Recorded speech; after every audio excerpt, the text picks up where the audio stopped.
Hey everyone, welcome to US History Week 7. I'm Miss Pellegrino, as you know. And I'm Mr. Martinez. Hi, everybody. We just wanted to kind of give you a background on the War of 1812, uh, being that we would have been talking to you for many hours at this point. We decided that a video would be great.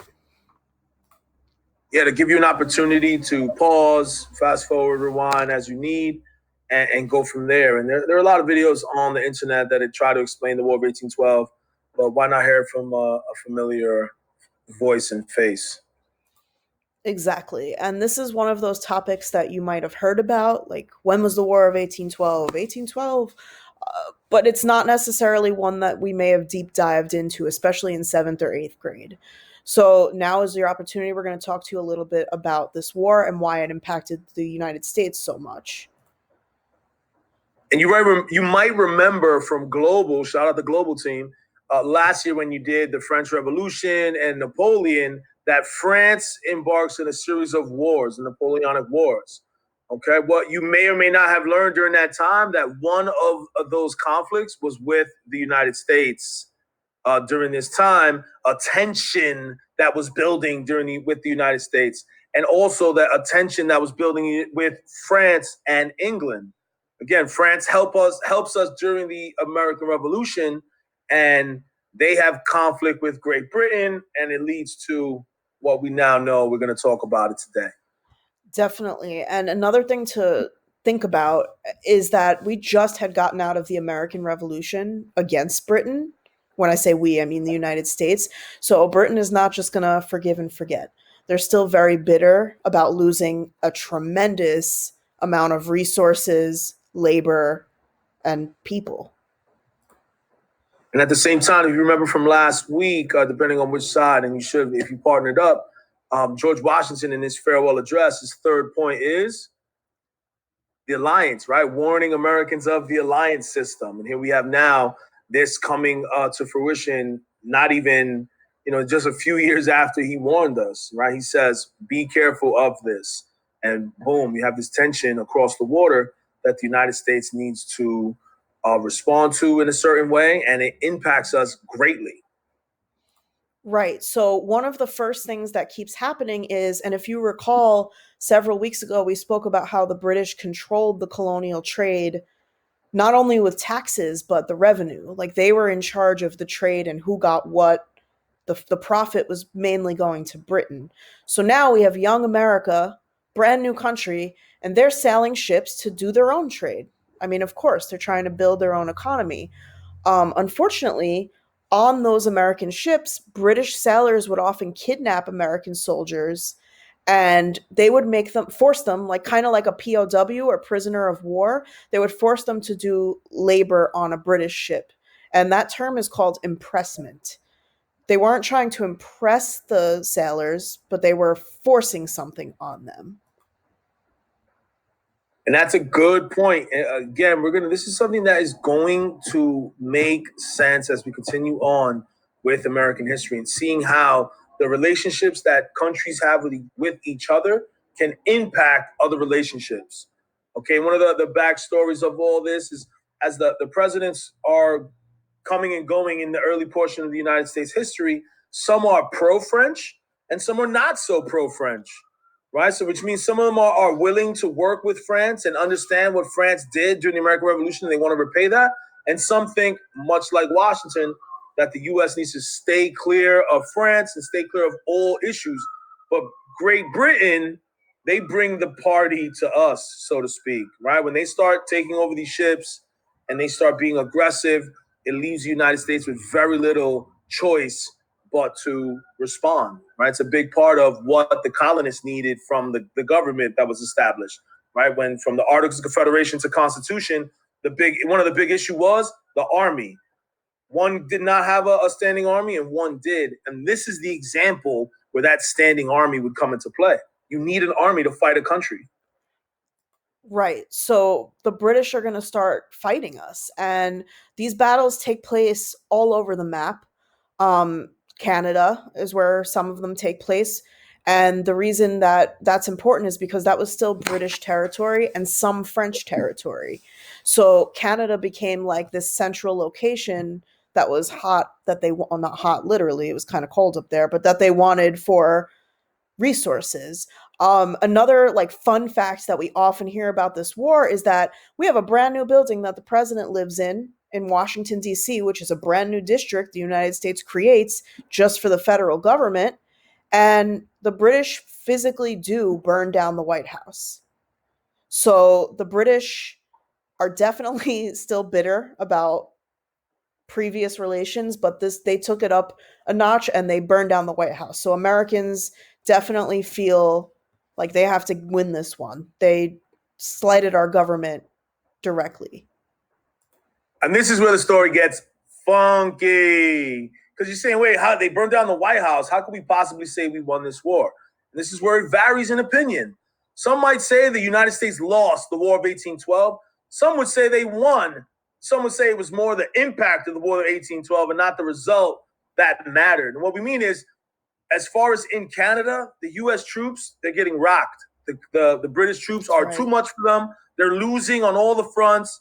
They burn the White House to the ground. During this time, a pretty famous song is written, right, is inspired, right, the national anthem. And that part of the bombs bursting in the air gave proof through the night that the flag was still there, right? This man is literally watching the War of 1812 when he writes what becomes the national anthem.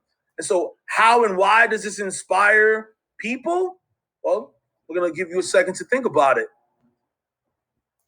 Fun fact, national anthem was written on my birthday.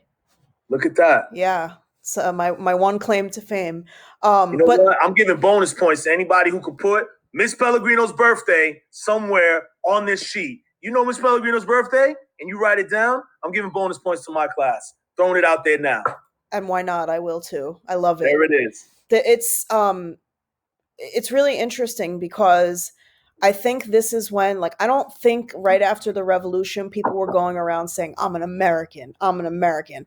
I think that, like you were to your point before, that we wanted the students to think about, sometimes I hear this war called the Second War for Independence. So I want you to like think about how an American would feel at this point. They really don't want to be associated with these Europeans. They might feel a certain passion toward their country. If only there were a vocabulary term for that. There might be. There might be, right? Right, so we did the who, we did the what, we did the when, right? 1812 to 1815, more or less. We did the why.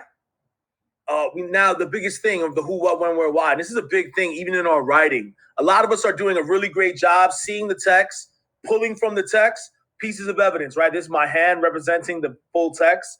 This representing the pieces we pull from the text. See what I did there? And they have this evidence there, and then they put it on the paper and they walk away. That's not what we need to do here. Now we need to figure out what does this all mean?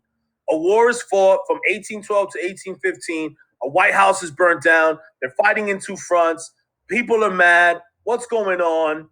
What does it matter? And Ms. Pellegrino was touching on it. One of the impacts, and this is the bigger thing and why we wanted to make sure that we talked about it, one of the impacts of the War of 1812 is, Ms. Pellegrino?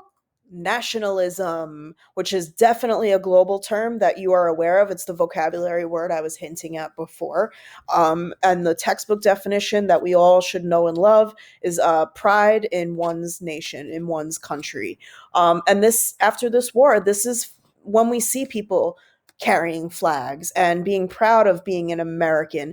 As a matter of fact, this whole era after this war, even though people died and the White House burned down, is called the era of good feelings, because America is feeling really confident and powerful. Even though we don't really have a solidified winner of this war, America is feeling good about themselves at this point.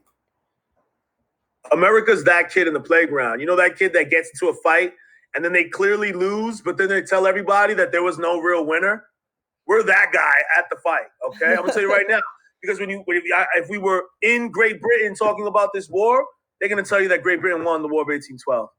That they won, but that they didn't get any territory in what we now know as the United States of America, right? And we're going to see that a lot. And again, we talked about this in week 1. Who gets to write history? right? The winners get to write history. And in this case, the United States government and us, we got to write the history of the War of 1812 from our perspective. Right? It's very important to understand. The other piece is this nationalism. Who gets to feel this sense of nationalistic pride? We have an election on Tuesday coming up that impacts the entire nation. Every citizen should be a call to arms. They should go and vote and do what they have to do. And again, which way you vote, that's not what we're talking about in this particular moment. What we're saying is it's the duty of the citizen to participate in the civic duty. And it starts right here, this sense of the bombs were bursting in air and the flag was still there. And anybody that's gone to a sporting event or played a sporting event, when you hear that bombs bursting in air part, you get the like, whoo, you get the goosebumps, right? That pride that you get. Maybe you don't. I don't know. It's one of these historical events that we seem to remember the really good parts and we leave out the other people who might have not been in an era of good feelings. Slavery was at its highest peak at this point. So when I don't want to personally call it the era of good feelings because it might have not been so for everyone in this country at that point. And at that point now, by 1812, we're what, 4 or 5 presidents into almost 150-year tradition of older land-owning white men in America who are deciding the fate of the country. So again, if that is your definition of an era of good feelings, okay, right? And again, I agree with Ms. Pellegrino, not my sense of an era of good feelings. And again, that's not to say that I think today is the era of good feelings. I think that's the beauty of the Constitution, the beauty of our country, that there's always this room. Again, we talked about the living document. There's always room to grow. Okay, the question is, how do we grow it? And that's what we are now. That's part of why I know I became a teacher, to plant those seeds, because we can only do it one day at a time. Definitely. I think wrapping up, what we can say is that, this war might not be 30 questions on the Regents, but at the end of the day, the impact of this war or the effect of this war is tremendous for different reasons. You might not feel nationalism yourself, but back then, when it was a new nation and the people in charge were victorious, they certainly did have this era of good feelings in their head. And then the last piece, if it ever came up, and we'll pop it in somewhere, right? The Treaty of Ghent ends Oh, the war yeah. in 12. And that word is Ghent, Ghent. It's one of those words that look a little different from words we're used to. Ghent. I don't know if some folks might pronounce it Ghent, but Treaty of Ghent is how I've always known it. And that officially ends the war. We talk about this a lot, what officially ends the war. How the Treaty of Versailles, okay, will end, and we'll hear that a lot. Which Treaty of Versailles? Right, but the Treaty of Versailles will end, okay, the war, okay, and the Treaty of Ghent will end the war, Right. okay, and armistice will end this piece and that piece. So again, it's important to understand what starts the war, right, what leads up to it, what starts it, what happens, what ends it. Right. And, if you ever needed to know the president during this war, it's James Madison. Famously, his wife was Dolly Madison. And one of those nationalistic stories that comes out of this war, really quickly, a fun story, is that the White House is burning down and she manages to save important documents such as the Declaration of Independence and the oil painting of George Washington. It's like, who cares? These are old documents and paintings, but to me, that symbolizes nationalism. She would not, a woman who didn't really have much rights of her own, would not let those founding documents and images burn down with the White House. Like, that is nationalism right there. Not all heroes wear capes. Yep. People's, we hope that this was helpful to you. And if there are still more questions, and we hope there are, come to live hours. I know office hours happen for myself, Ms. Pellegrino, Mr. Toth, and Mix Johnson. Please come to office hours. For my group, you can come to us at 11. We run through the lesson. We always welcome everyone. If you can't come to Pellegrino's, I don't know, come to mine. I don't know what to say. We need people to come, show up. It's not about my feelings. It's about you coming in and showing up and getting access to this material.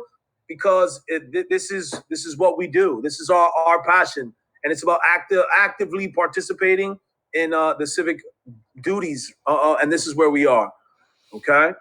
Absolutely. And I know that a lot of us might have fallen off with the live hour, and I think, I understand that certain weeks might be a little different from others, but if you come and we go over the lesson and the content, you're going to feel really confident after, and you're going to be able to complete that work. It's going to take much less time. I've heard it from other students. We're not just making this up. Like, it's very beneficial that you do come. So, with that being said, we will see you at 10 and 11 a.m. Wednesday, and we look forward to it. Have a I good think one, guys. we should have hit the button and stopped before I start singing the national anthem, Ms. Pellegrino. I'm hurrying. Hurry now. See you soon.